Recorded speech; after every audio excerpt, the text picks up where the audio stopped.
ओम नमो भगवते वासुदेवाय। भागवत पुराण सप्तम स्कंद आठवां अध्याय।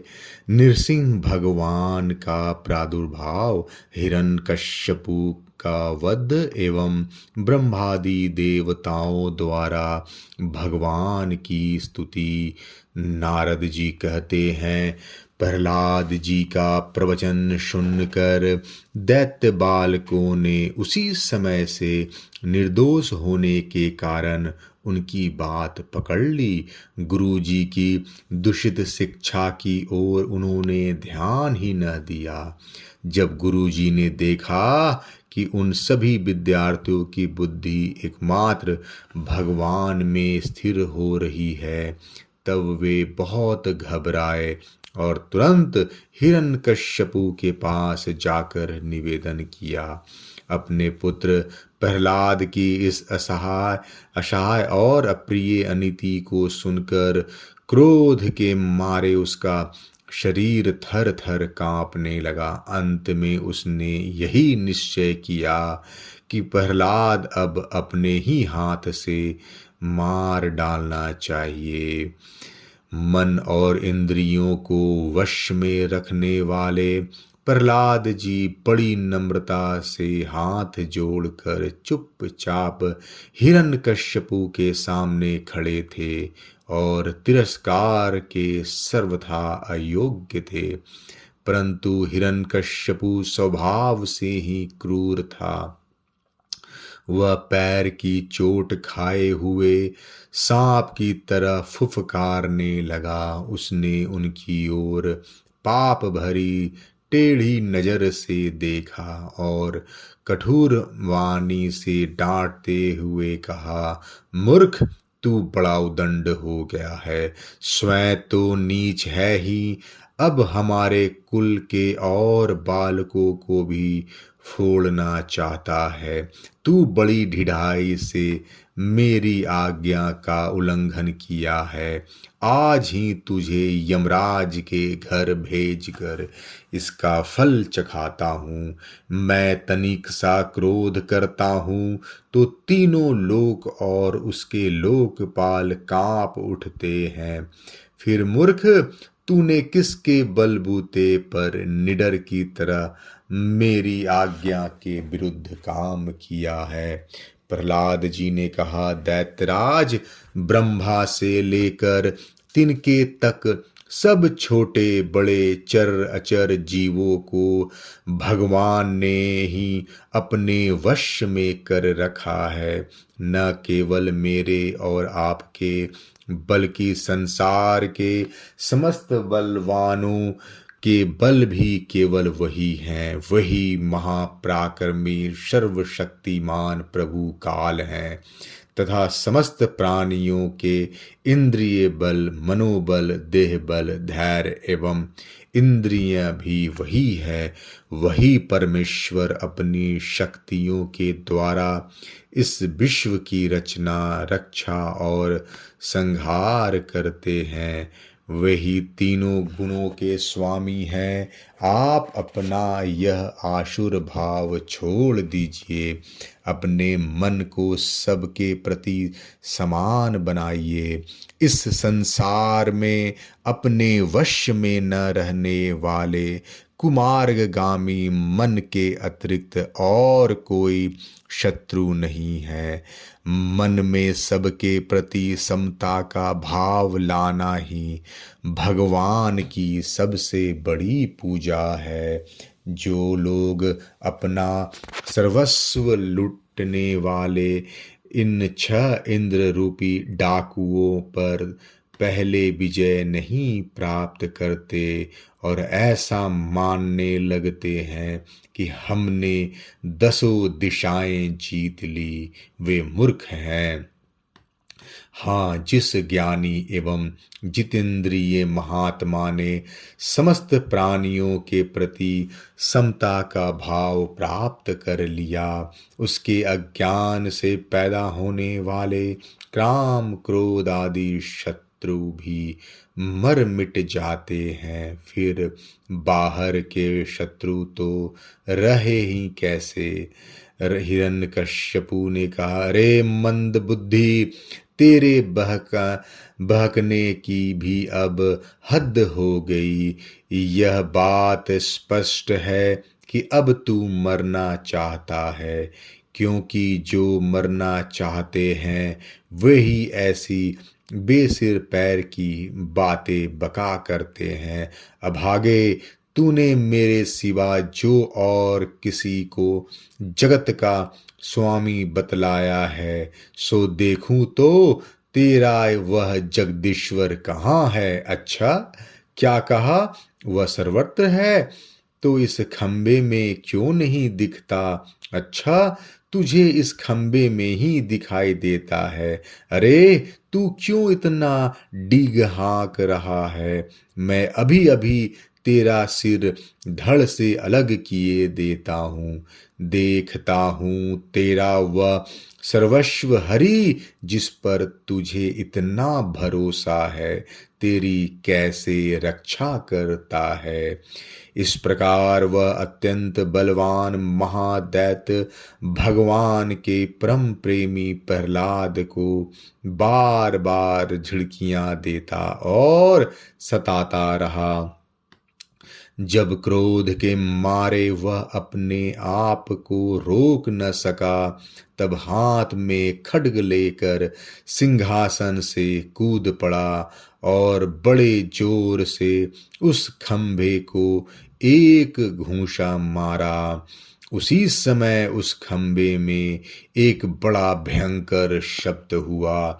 ऐसा जान पड़ा मानो यह ब्रह्मांड ही फट गया हो।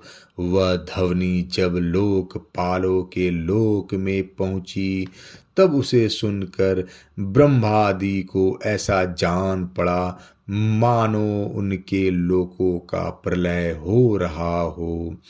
हिरण्यकश्यपु प्रहलाद को मार डालने के लिए बड़े जोर से झपटा था, परंतु दैत्य सेनापतियों को भी भय से कपा देने वाले उस अद्भुत और अपूर्व घोर शब्द को सुनकर वह घबराया हुआ सा देखने लगा कि यह शब्द करने वाला कौन है, परंतु उसे सभा के भीतर कुछ भी दिखाई ना पड़ा। इसी समय अपने सेवक प्रहलाद और ब्रह्मा की वाणी सत्य करने और समस्त पदार्थों में अपनी व्यापकता दिखाने के लिए सभा के भीतर ही उसी खंबे में बड़ा ही विचित्र रूप धारण करके भगवान प्रकट हुए। वह रूप न तो पूरा सिंह का ही था और ना मनुष्य का ही। जिस समय हिरण्यकश्यपु शब्द करने वाले की इधर उधर खोज कर रहा था, उसी समय खंबे के भीतर से निकलते हुए उस अद्भुत प्राणी को उसने देखा। वह सोचने लगा, अहो, यह न तो मनुष्य है और न पशु, फिर यह नृसिंह के रूप में कौन सा अलौकिक जीव है। जिस समय हिरण्यकश्यपु इस उधेड़ बुन में लगा हुआ था, उसी समय उसके बिल्कुल सामने ही नृसिंह भगवान खड़े हो गए। उनका वह रूप अत्याधिक भयावना था। तपाए हुए सोने के समान पीली पीली भयानक आंखें थी। जम्भाई लेने से गर्दन के बाल इधर उधर लहरा रहे थे। दाढ़ें बड़ी विकराल थी, तलवार की तरह लपलपाते हुए छुरे के धार के समान तीखी जीभ थी। टेढ़ी भौं से उनका मुख और भी दारुण हो रहा था। कान निश्चल एवं ऊपर की ओर उठे हुए थे। फूली हुई नासिका और खुला हुआ मुंह पहाड़ के गुफा के समान जान पड़ता था। फटे हुए जबड़ों से उसकी उनकी भयंकरता बहुत बढ़ गई थी। विशाल शरीर स्वर्ग का स्पर्श कर रहा था। गर्दन कुछ नाटी और मोटी थी। चौ छाती चौड़ी और कमर बहुत पतली थी। चंद्रमा की किरणों के समान सफेद रोए सारे शरीर पर चमक रहे थे। चारों ओर सैकड़ों भुजाएं फैली हुई थी, जिनके बड़े बड़े नख आयुध का काम देते थे। उनके पास फटकने तक का साहस किसी को न होता था। चक्र आदि अपने निज आयुध तथा वज्र आदि अन्य श्रेष्ठ शस्त्रों के द्वारा उन्होंने सारे दैत्य दानवों को भगा दिया। हिरण्यकश्यपु सोचने लगा, हो न हो महामायावी विष्णु ने ही मुझे मार डालने के लिए यह ढंग रचा है, परंतु इसकी इन चालों से ही मुझे क्या हो सकता है।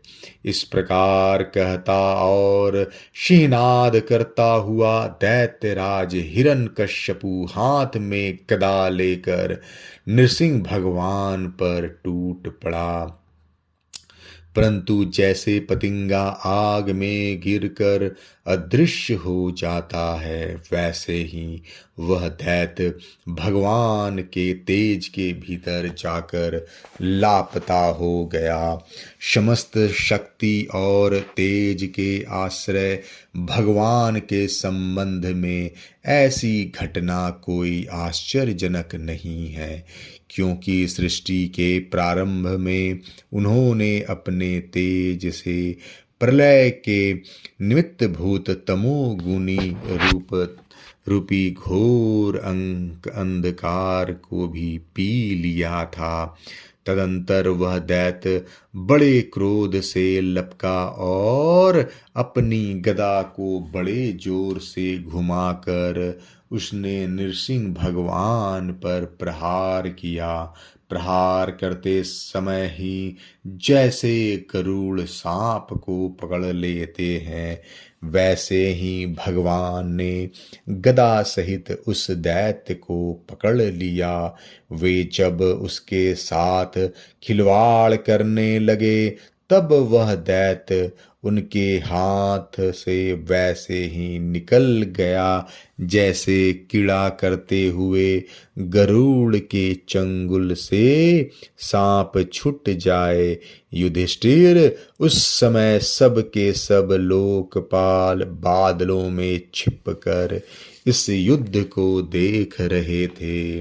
उनका स्वर्ग तो हिरण्यकश्यपु ने पहले ही छीन लिया था।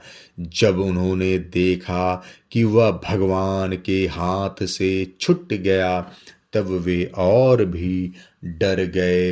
हिरण्यकश्यपु ने भी यही समझा कि नृसिंह ने मेरे बलवीर से डर कर ही मुझे अपने हाथ से छोड़ दिया है। इस विचार से उसकी थकान जाती रही।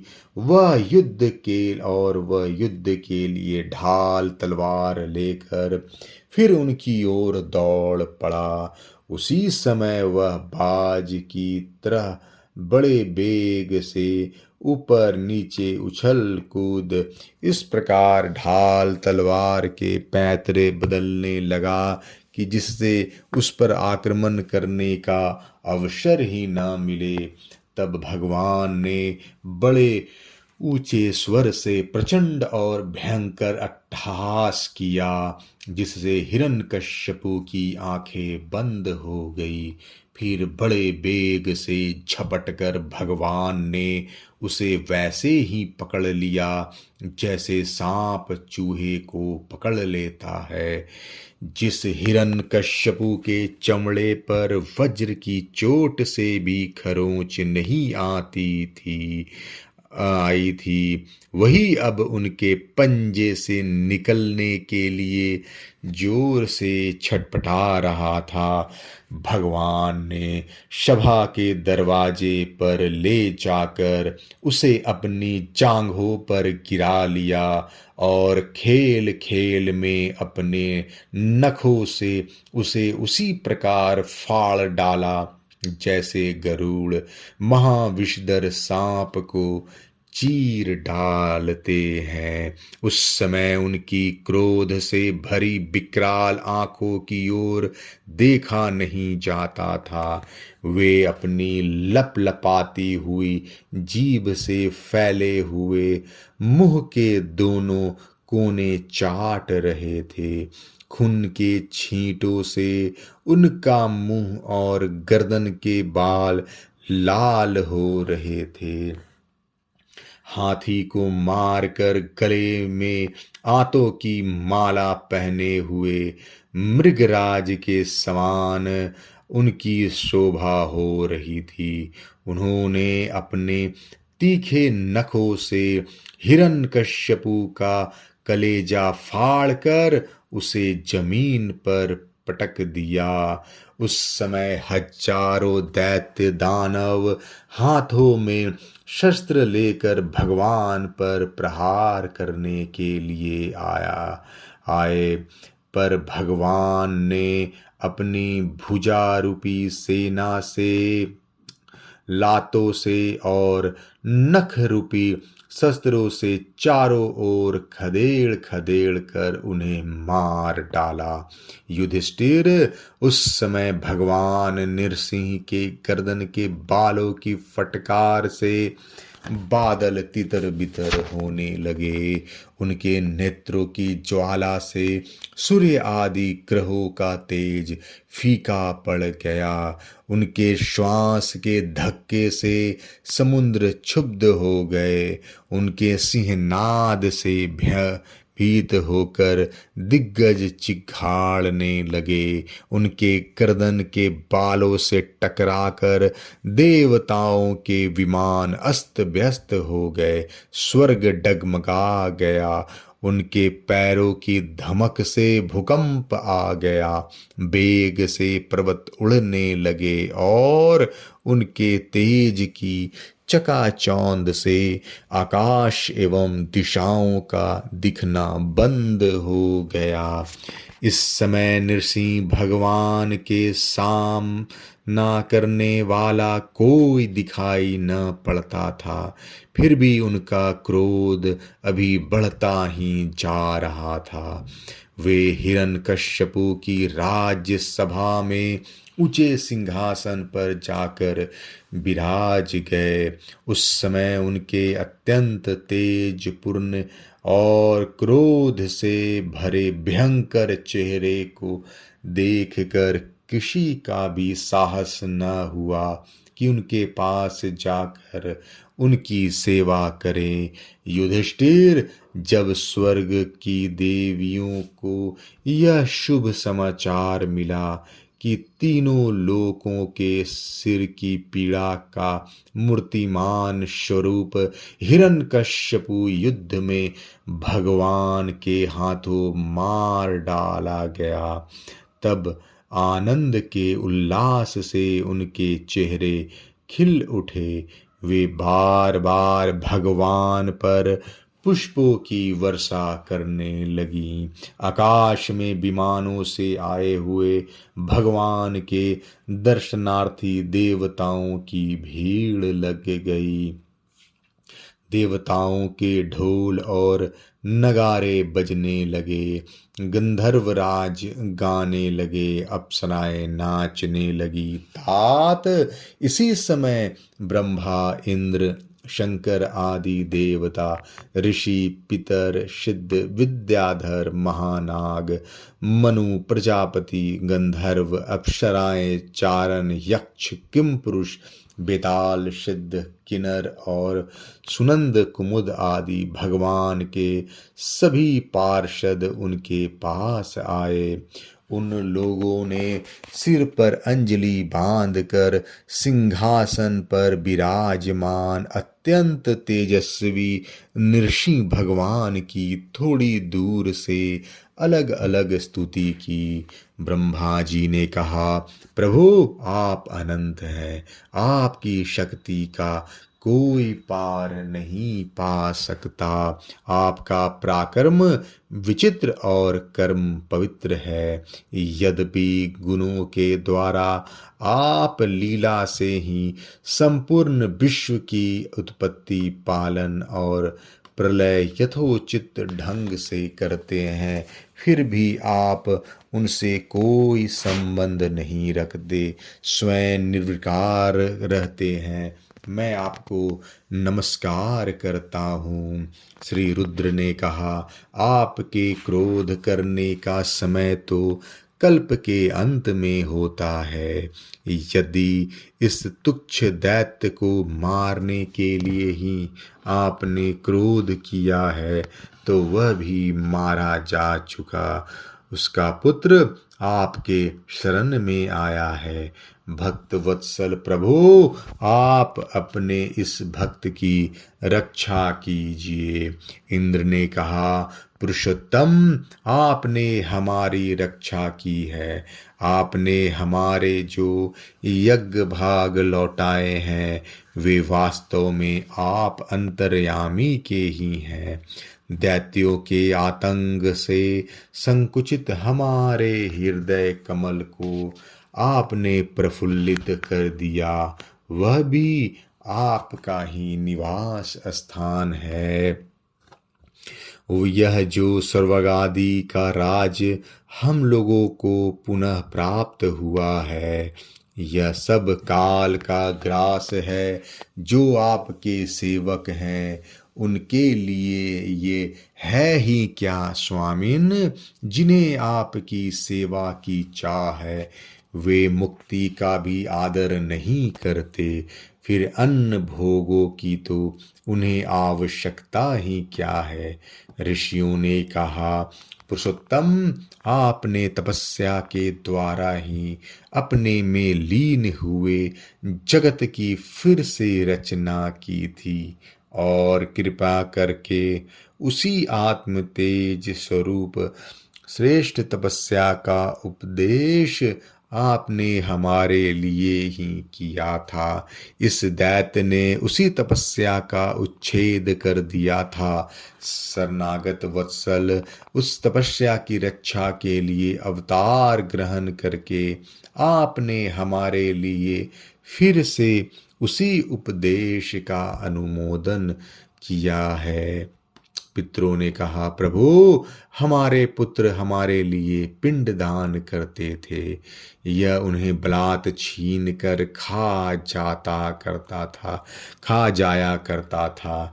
जब वे पवित्र तीर्थ में या संक्रांति आदि के अवसर पर नैमित्तिक तर्पण करते या तिलांजलि देते तब उसे भी वह पी जाता। आज आपने अपने नखों से उसका पेट फाड़ कर वह सब का सब लौटा कर मानो हमें दे दिया। आप समस्त धर्मों के एकमात्र रक्षक हैं। नृसिंह देव, हम आपको नमस्कार करते हैं। सिद्धों ने कहा, नृसिंह देव, इस दुष्ट ने अपने योग और तपस्या के बल से हमारी योग सिद्धि गति छीन ली थी। अपने नखों से आपने उस घमंडी को फाड़ डाला है। हम आपके चरणों में विनीत भाव से नमस्कार करते हैं। विद्याधरों ने कहा, यह मूर्ख हिरण्यकश्यपु अपने बल और वीरता के घमंड में चूर था। यहाँ तक कि हम लोगों ने विविध धारणाओं से जो विद्या प्राप्त की थी उसे इसने व्यर्थ कर दिया था। आपने युद्ध में यज्ञ पशु की तरह इसको नष्ट कर दिया। अपनी लीला से निरसिंह बने हुए आपको हम नित्य निरंतर प्रणाम करते हैं। नागों ने कहा, इस पापी ने हमारी मनियों और हमारी श्रेष्ठ और सुंदर स्त्रियों को भी छीन लिया था।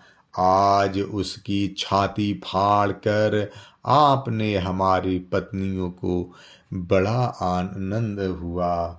प्रभु, हम आपको नमस्कार करते हैं। मनुओं ने कहा, देवादिदेव, हम आपके आज्ञाकारी मनु हैं। इस दैत्य ने हम लोगों की धर्म मर्यादा भंग कर दी थी। आपने उस दुष्ट को मार कर बड़ा उपकार किया है। प्रभु, हम आपके सेवक हैं, आज्ञा दीजिए हम आपकी क्या सेवा करें। प्रजापतियों ने कहा, परमेश्वर, आपने हमें प्रजापति बनाया था, परंतु इसके रोक देने से हम प्रजा की सृष्टि नहीं कर पाते थे। आपने इसकी छाती फाड़ डाली और यह जमीन पर सर्वदा के लिए सो गया। शत्रुमय मूर्ति धारण करने वाले प्रभु, आपका यह अवतार संसार के लिए कल्याण के लिए ही है। गंधर्वों ने कहा, प्रभु, हम आपके नाचने वाले, अभिनय करने वाले और संगीत सुनाने वाले सेवक हैं।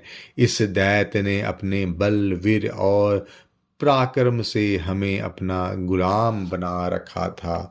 उसे आपने इस दशा को पहुंचा दिया। सच है, कुमार्ग से चलने वालों का भी क्या कभी कल्याण हो सकता है।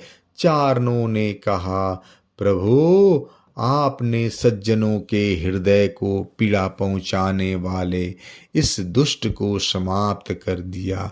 इसलिए हम आपके उन चरण कमलों की शरण में हैं, जिनके प्राप्त होते ही जन्म मृत्यु रूप संसार चक्र से छुटकारा मिल जाता है। यक्षों ने कहा, भगवान, आप अपने श्रेष्ठ कर्मों के कारण हम लोग आपके सेवकों में प्रधान गिने जाते हैं, परंतु हिरण्यकश्यपु ने हमें अपनी पालकी ढोने वाला कहार बना लिया। प्रकृति के नियामक परमात्मा, इसके कारण होने वाले अपने निज जनों के कष्ट जानकर ही आपने इसे मार डाला। किम पुरुषों ने कहा, हम लोग अत्यंत तुच्छ किम पुरुष हैं और आप सर्वशक्तिमान महापुरुष।